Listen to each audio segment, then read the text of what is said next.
wat Pop sê oor hierdie lyflike geloof. Sustertjie, die kerk het sy woorde, maar ons het net ons lywe. En ons moet lewe en glo met ons lywe. 'n Mens lewe en glo met jou ganske lyf hier op die barre aarde. Dis ons hier waar ons geloof met grond raak en lyf kry. Jy kan ons nie skaam lewe nie.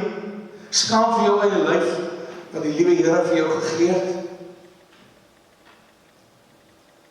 En tot slot sê Vader Simon, ons kan maar net wens, suster, en na God bly verlang, met hom bly praat.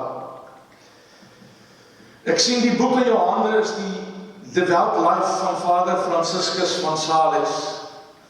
Het jy gelees dat hy daar selfs praat van 'n danspassie of twee, van 'n grappie of wat? 'n klein bietjie plesier saam met God en minder vroomheid is ook goed vir die siel.